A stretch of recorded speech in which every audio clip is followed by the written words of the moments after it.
Hi, welcome back to Reading Queen, my fellow bookworms. Today I'm going to be reading Bunnicula. Chapter 6. Harold helps out. So let's get started. That night, I had an uneasy sleep. Strange noises emanated from downstairs. It sounded like toenails clicking back and forth on the floor. It must be Bunnicula making his midnight run, I thought, although I'd never known him to make a sound. And I smelled something. And I smelled the funniest odor in the air, something familiar, though I couldn't place it. As the night progressed, it grew stronger and stronger until finally it tickled my nose and sneezed myself awake. I jumped off Toby's bed, still sniffling, and headed downstairs for a living room to find Chester if he could smell it too. The odor grew even stronger as I approached the living room. Standing in the doorway was Chester, a strange pendant hanging from his neck. "Phew, Chester," I said. "What are you wearing that awful thing for? It smells." "Of course it smells," he replied. "Here, I made one for you too. Put it on." "Are you kidding? That thing smells like garlic." "It is garlic," Chester stated matter-of-factly. "Why are you wearing garlic?" I asked, thinking that by this time Chester was capable of anything. As we walked into the living room, I tripped on another piece of garlic lying on the doorway. "Careful," said Chester. "Watch your step." I surveyed the room and saw that it was strewn with garlic on the doorways, over the windows, and around Bunnicula's cage. The poor little fellow had buried his nose as far as possible under his blanket. I was about to follow his example and return to Toby's bed to bury my nose under my blankets when Chester grabbed my tail with his teeth. "You're not leaving this room until you put this on," he grumbled at me. I think that's what he said. I wasn't sure because my tail was in his mouth. "It's not polite to talk with your mouth full, Chester. Drop that tail." Meanwhile, my eyes were beginning to water. "Listen," Chester snapped at me, fortunately letting go of my tail first. "The book said to use garlic." "What book?" I asked. "The Joy of Cooking?" Chester continued. "The mark of the vampire says garlic renders vampires immobile." "What does that mean?" "It means they can't go anywhere if there's garlic around."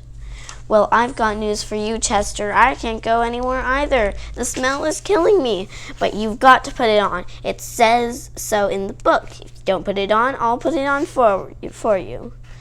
"Doe, Chester," I said, as my nose suddenly and involuntarily closed. "I be leaving this room right now." And I did. I was so sick to my stomach from the aroma that I decided to spend the early morning hours outdoors. As dawn approached, it seemed that it would be a peaceful day. The sky was clear, the birds were singing, and I felt contented after my difficult night just to be lying in the grass, feeling the ladybugs crawl up my ears. Suddenly, the calm was broken. Strange piercing screams came from the area of the kitchen. "Not again," I said. "What's turned white now?" As it happened, it was Chester. There in the sink, lathered with soap, was the feline detective, yelling his head off. Mrs. Monroe was scrubbing him vigorously, and from the sound of her voice, was in the middle of a long lecture. I don't know what's gotten into you, Chester. You never played with garlic before. I thought you hated the smell of it, and here you've gotten it all over yourself. Stop wriggling. You'll get soap in your eyes. If you want to chew on something, I'll get you some catnip, but stay out of my herbs. Then she rinsed him off, rubbed him with a towel, and plunked him down in front of a stove to finish drying. Shut the door, he hissed at me. I'm freezing. That silly woman. Doesn't she know cats don't get baths? What do you mean? I get baths all the time, I said, closing the door with my back foot. That's because you're too dumb to bathe yourself. Cats always bathe themselves. It's the rule. Everyone knows that. Well, at least it smells nice in here. Again, I sniffed as I settled down to Chester by the stove. And it's all toasty warm in this kitchen. Sure, it smells nice again, he said, but now the house isn't safe anymore. What do you mean? I asked, getting closer. I mean, it worked last night. The garlic worked. No more vegetables turned white, did they? No, but that means Bunnicula didn't get out of his cage last night. Maybe he was just tired, I said, or maybe he was full. Don't be ridiculous, he replied. It was the garlic. He couldn't leave his cage, but tonight he'll be free to roam again, and I've got to find a way to stop him that isn't smelly. Mr. and Mrs. Monroe were hurrying in and out of the room, stepping over us, late for work. Mrs. Monroe yelled up at Toby. Don't forget to take the steak out of the freezer when you get home today, Toby, and leave it on the table to defrost. And this time, remember to put a plate under it. Chester's ears perked up. Of course, he said. That's what I'll do. He strolled past me with a knowing smile. Mrs. Monroe turned off the stove and left the room.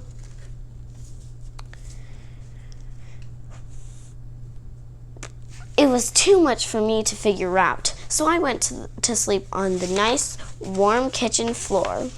I was awakened by a bite on the ear. Chester was sitting by me, looking very impatient. Boy, nothing wakes you up, he said. I've been yelling and poking at you for 10 minutes. I was dreaming, I answered defensively, about a place where there weren't any cats around to bother nice dogs and wake them up when they need their rest. You can finish sleeping later, he said crisply. Right now, you have to help me. Do what? I asked. Get Bunnicula out of the cage. I sprang back. Get him out of the cage? I thought that was what you didn't want. I thought you said he was dangerous. What if he attacks me? Aren't you ashamed? Chester replied, afraid of a harmless little bunny. Harmless? I thought you said he was a threat to this house and everyone in it. Isn't that what you said? Isn't that what we've been talking about all this time? He is a threat, but only at night. During the day, he's just a very sleepy rabbit, and that's why we have to do it now while the sun is up. Follow me, he said. There isn't much time. Toby stayed down there forever, and the others will be home soon. Boy, you must have been tired, Harold. You slept through lunch. I followed Chester into the living room.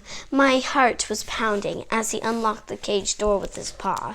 It looked as if he'd had years of experience opening locks. The door swung open. Bunnicula was sleeping peacefully. He did, however, look a little green around the gills, probably from the garlic. I was just wondering how the rabbit could have gills when Chester said, Okay, Harold, do your stuff while I get what I need from the kitchen. Well, what do you want me to do? I can't read your mind. Get him out of the cage and onto the floor, and I'll be right back, Chester said. What? What? I verbalized. How am I supposed to do that? Use your head, he answered, and he was gone. Looking at the cage, I realized that was precisely what I would have to do. Until this moment, I had never had to face the possibility of actual physical contact with a real live rabbit. I looked upon my chore reluctantly. I seemed to recall my grandfather telling me that one picked a rabbit up by its neck with one's teeth. This I attempted, though the very idea set my stomach churning. I squeezed my head through the tiny door and gently placed my teeth around the skin of the bunny's neck to avoid suggestions of violence. I've never been one for the sport of hunting. I preferred to think of myself as the creature's mother, carrying it off to safety. Unfortunately, I couldn't carry it anywhere, for once my head was in the cage, it wouldn't come out again. I could go neither forward nor backward. At that moment, Chester appeared at the door, carrying in his mouth what looked every bit like a nice, big, juicy, raw steak. My eyes popped. My teeth dropped Bunnicula. My mouth opened, and I began to drool. After all, I had missed lunch. Chester, what are you doing with that steak? Haven't you gotten him out of there yet? I can't get either of us out of here. My head's stuck. Oh, Harold, sometimes I despair. Here, I'll get you both out. I should have done something myself. I should have done everything myself. He came over, dropped the steak just a few feet away from me, and climbed up on my shoulders. You pull your head while I push against the cage. Who gets the steak? I asked. Don't worry about the steak, Harold. Just pull. I would have more motivation if I knew who is to get the steak. Chester ignored me. I pulled. He pushed. I felt something go pop. We all fell in a jumble. Chester, the cage, Bunnicula, and me. When I looked around, Bunnicula was lying next to me, still sound asleep. There you are, I said. We got him out. Now let's eat. No dice, Chester said. Just read this to me, so I'll be sure I'm doing it right. And he handed me a book. That book again. Start at the top of the page, Chester said, as he picked up the steak. Why don't you read and I'll hold the steak? Chester replied. I took it to mean that I was to start reading. To destroy the vampire and end his reign of terror, it is necessary to pound a sharp steak. Chester interrupted. A sharp steak, he asked. What does that mean? I'll taste it and let you know if it's sharp, I offered. Oh, never mind. This is what I'll do. It's sirloin. Keep reading. To pound a sharp steak into the vampire's heart. This must be done during the daylight hours when the vampire has no powers. Okay, he said. This is it. I'm sorry I had to go this far, but if they listened, this wouldn't have been necessary. He dragged the steak across the floor and laid it across the inert bunny. Then with his paws, he began to hit the steak. Are you sure this is what they mean, Chester? Am I anywhere near his heart? He asked. It's hard to tell, I said. All I can really see are his nose and his ears, you know. He's really sort of cute. Chester was getting that glint in his eyes again. He was pounding away at the steak, harder and harder. Be careful, I cried. You'll hurt him. Chester increased his attack. I was really getting worried when the door opened and Mr. and Mrs. Monroe were suddenly with us in the room. Chester, Monroe screamed, what are you doing with my dinner? Robert, get that steak away from Chester. And what's the matter with Bunnicula? Why is he on the floor? Mr. Monroe took the beautiful steak away. I wished it had a fond farewell with tears in my eyes. As the kitchen door swung open, Chester whispered with cold determination, all right, the last resort, and dashed into the kitchen. Seconds later, he was back, carrying a water dish between his teeth. He ran toward Bunnicula and with a mad howl threw the dish of water at the rabbit. Unfortunately, it was so hysterical that his aim was not the best. With water dripping from my ears, I watched Mrs. Monroe pick Chester up by the scruff of his neck and tossed him unceremoniously out the front door. Robert, we are going to have to do something about that cat. Look at this mess. Dinner's ruined, the poor bunny is out of his cage, and Harold is soaping wet. I tried to look as pathetic as I knew how. Aw, poor Harold, Mrs. Monroe cooed as she dried me off. You've had a rough day.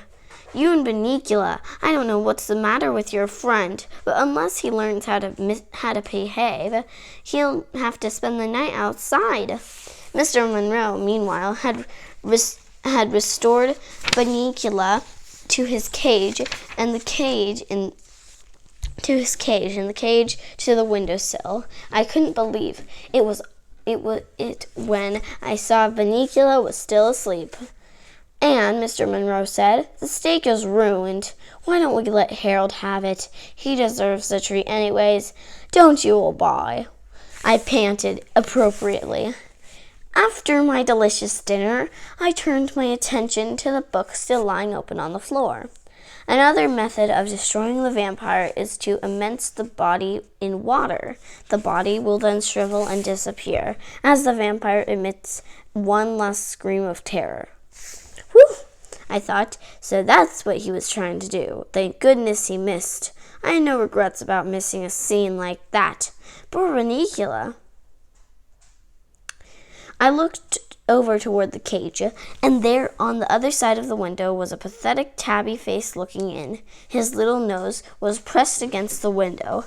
I couldn't hear him, but from the movement of his lips, I could see he was very unhappy. Poor Chester. As for me, Mrs. Monroe spent the evening petting me, and the family chatted with me all night long. And of course, I'd had my yummy steak dinner, so it wasn't such a bad day after all. Except that now my steak was all gone. Poor Harold. So that was chapter 6. Make sure to like and subscribe and share to your friends for more videos. Bye.